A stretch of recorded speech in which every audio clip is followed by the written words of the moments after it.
everyone. Doug and Julie here with our 2021 Ford Mustang Mach-E electric vehicle. On February 29, 2024, Ford finally gave us the good news. We could now charge our EVs on the Tesla Supercharger network. Well, most of it anyway. All we needed were a software update so our Mach-E can talk to the Tesla Superchargers, and an adapter to allow the Tesla plug to work with our CCS ports. Ford promised to provide both as soon as possible. The update came over the air a few days later, but the adapter would have to be ordered through Ford, but it would be free. I placed our order early that first morning, which was very easy. Although, being on the West Coast meant that there were 9,397 orders in front of us. Still, at the time, we were promised a delivery of May of 2024. As of the time of writing this video, we're still waiting. There are likely a few reasons for the delay, which I won't really get into here, but the long and the short of it is, Ford partnered with Tesla to design an adapter which would be the official adapter for any manufacturer who wants to join the Tesla supercharging network. But Tesla, whether through a fault of their own or through their suppliers, couldn't keep up with demand. And still can't. May came and went, and our delivery date got pushed to June. No biggie. Then June came and went, and our delivery date got changed to July. Fine. But then we were pushed again, this time skipping August completely and going right to September. If you keep up with the EV news or just the Mach-E forum, you heard rumblings pretty early on about the struggles Ford and Tesla were having with getting adapters out to everybody who ordered them. With this uncertainty, we decided to invest in one of the third-party adapters. At the time, there were a few companies developing adapters of their own, but the two most recommended come from A to Z and Electron. Now, it's important to note that when I say recommended, these are not recommended by either Ford or Tesla. In fact, they have very directly said that using any adapter other than the official adapter is prohibited. The primary reason for this is because none of these third-party adapters are UL approved. But in fact, there is no UL standard for NACS to CCS adapters, at least not yet. But both of these companies make quality products, and individual testers have shown them to be very reliable. But also, both have their imperfections, each playing into our own adapter saga. After watching many reviews, we decided to try the A to Z Typhoon plug adapter.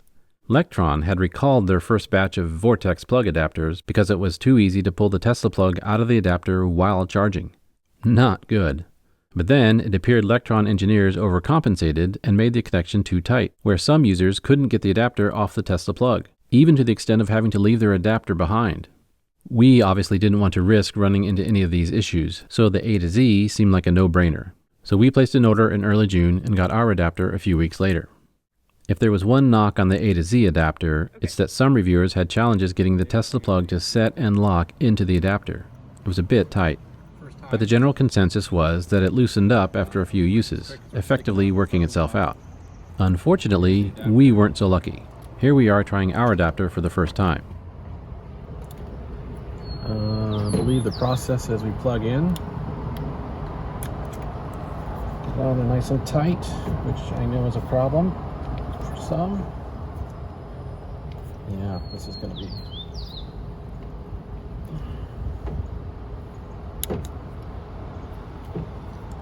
I can't tell if it's locked.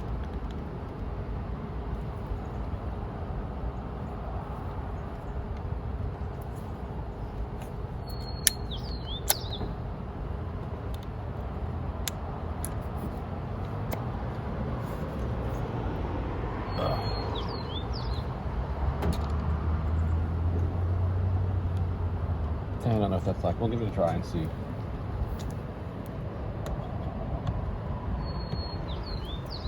Come on. Seriously. There we go.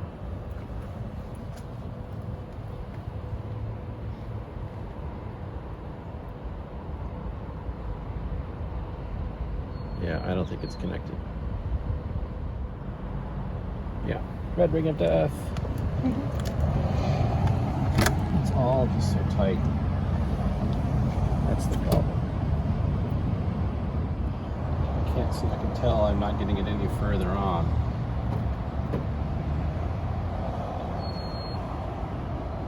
And it doesn't look like it's fully locking. So let's try one more time.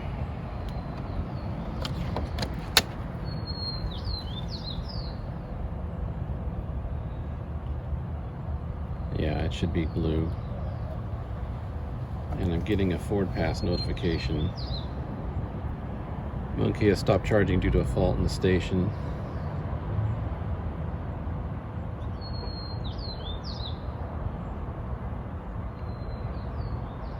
Charging error.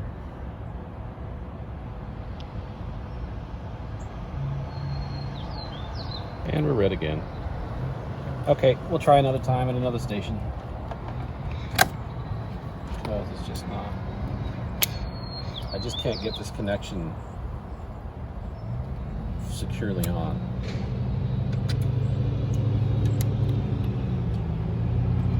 Yeah. Okay. We tried.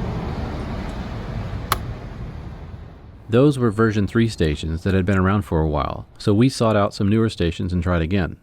These are new version 4 cabinets, but I still couldn't get the adapter to lock onto the Tesla plug. But it did fit a little more snugly, so I thought I'd try to charge anyway, with predictable results.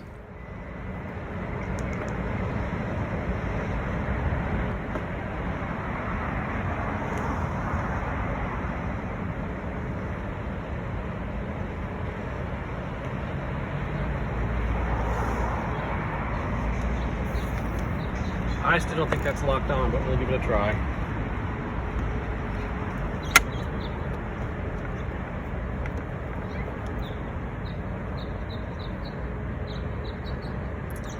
Yeah, it's circling white instead of blue, which means it's trying, but it's not.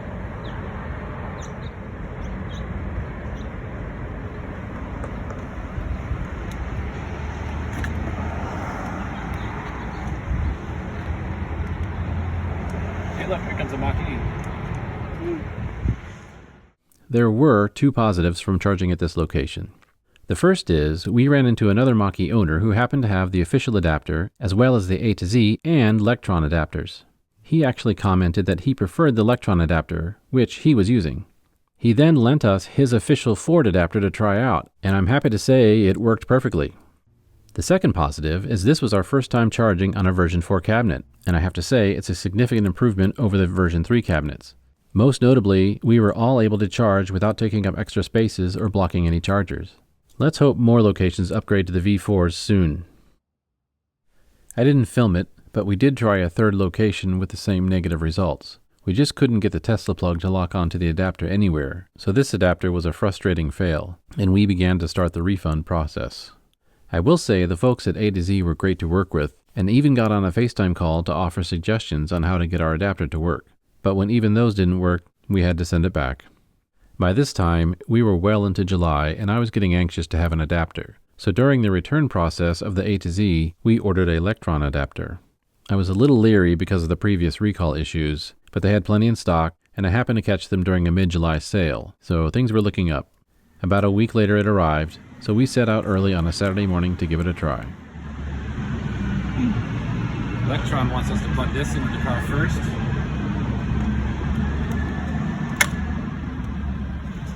This into the adapter.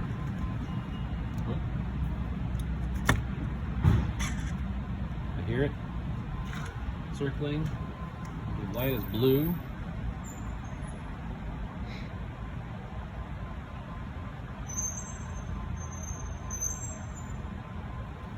Give it some time to there. I think it's charging. Yeah. Hallelujah, it works. So let's see.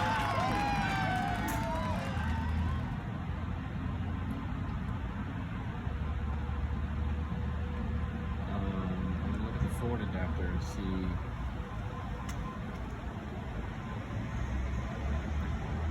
Fast charging to 80% by 8:39 a.m. So yeah. I don't know what kind of kilowatt we're getting.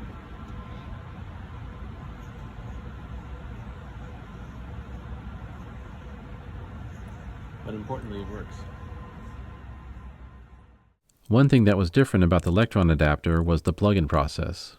With the official Ford adapter and the original A to Z adapter, you put the Tesla plug into the adapter first, then plug the adapter into the car. When I watched Tom Malogny test the Electron adapter, he also followed this same process. But when we got our adapter, the instructions were very clear in that they wanted us to plug the adapter into the car first and then put the Tesla plug into the adapter. I reached out to Electron to see if there was a safety issue or other reason why their recommended process was different, and this is what they sent back. Different adapters may have different internal designs and ways of handling the initial communication between the vehicle and the charger. Plugging the adapter into the car first might ensure that the vehicle recognizes the adapter before the charger initiates communication. While both procedures might work, the recommended method by Electron is designed to minimize any electrical or mechanical issues during the connection process. This includes preventing electrical arcing, ensuring a secure fit, or optimizing the communication handshake between the vehicle and the charger. Different charging stations and vehicles also have slight variations in how they handle the connection process. The recommended procedure is tailored to work reliably across a broader range of scenarios. Now there you have it. So, according to Electron, unplugging is the reverse of going in, so I need to first stop the charge with the button. Pull that out.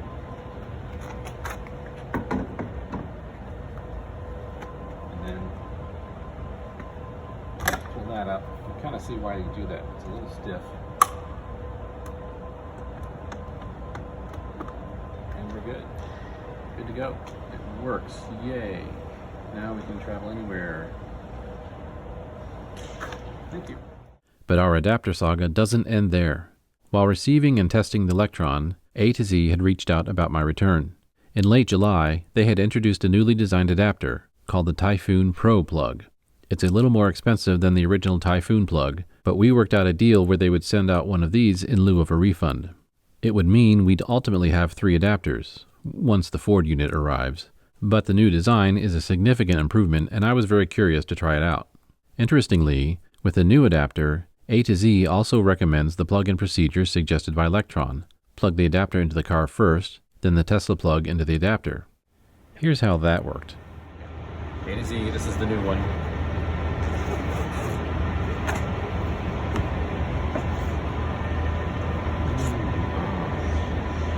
So A to Z wants us to plug this into the car first, like Electron.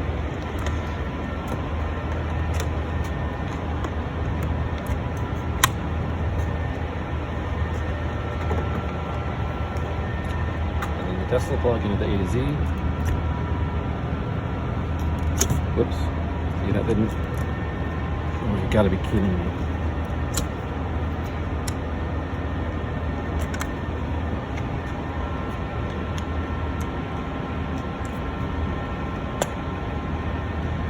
There, that locked in, okay.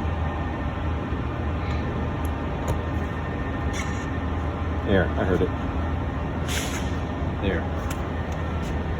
Okay, so it wasn't as easy to slide in. I'm just afraid I'll push it too far and damage this, but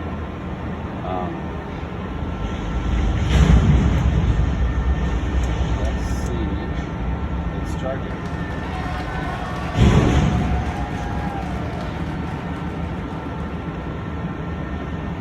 Fast charging to 80% by 8:58 a.m. Oh, I guess I can't. How do I? Charging at 77 kilowatts. It's a high state of charge, so that's not surprising. It's not. That's about where it should be. So it works. Yeah, that was a little challenging to get in all the way. It's a little easier, I think, with the Electron. Maybe, maybe not. Let's see how they go in the future. But bottom line is, it works. So obviously getting the Tesla plug into this adapter was a little stiff again, as I was expecting it to just slide right in. Next time I'll push on the unlock button and it should go in easier. But now we know it still works if we connect the adapter first, then plug into the car. Okay, so again, I think it's supposed to be the reverse. Two things, this trigger pulls this whole thing out, but it also releases this, so if we push even harder, first I need to...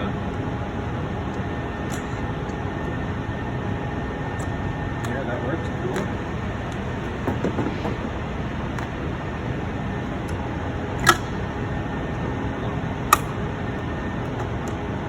Okay, that works pretty well.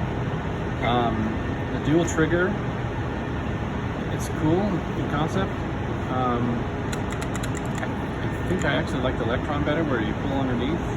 Maybe as I use this more, I'll get better at it. But either way, it works. I like it. Quality piece. Well done. We're happy. Thank you. So, which one do I like best? Well, it's a little hard to make a thorough comparison without having the official Ford adapter just yet, although we have tested one and know it works well. And, of course, I have to reiterate that at this time, Ford and Tesla recommend only using the official adapter and none of the third-party adapters. Having said that, I'm inclined to recommend either the A to Z or Electron adapters for one main reason. The official Ford adapter is a little tricky when trying to disconnect it from the Tesla plug. It's not a tightness issue like our original A to Z or some of the early Electrons, but the switch to unlock the Ford adapter is in an awkward location. If you have limited mobility in your hands or are just a bit uncoordinated, it's kind of hard to unlock. It's also easy to drop the adapter in the disconnecting process. Both the A to Z and the Electron make this an easier process with their lock release locations. I will also say that while the official Ford unit doesn't feel cheap, the A to Z and Electron units actually feel like they're of a little higher quality. Of course, the Ford adapter was free, but at some point that deal ends and those will likely cost about the same as the third-party adapters. I think for around $200 I'd rather have either the A to Z or the Electron. As for which of those we prefer, maybe the A to Z because it comes with its own case, or maybe the Electron because I had an easier time plugging it in. Not really sure, but give us a little more time with all of them and let us see how they work during our next few road trips. We'll be sure to check back in and let you know how it's going. But there you have it, our adapter saga. It's been a little more of a headache than expected, but at the end of the day, we're happy with what we have. For sure, this will make road tripping a lot easier. I've said before that we're not giving up on non-Tesla charging locations like Electrify America or EVgo, and we're still not, but having the Tesla option should make charging life less stressful if, or when, the others don't work. It's nice to be able to say we're actually looking forward to our next road trip. Look for a video on that later this year. In the meantime, happy motoring!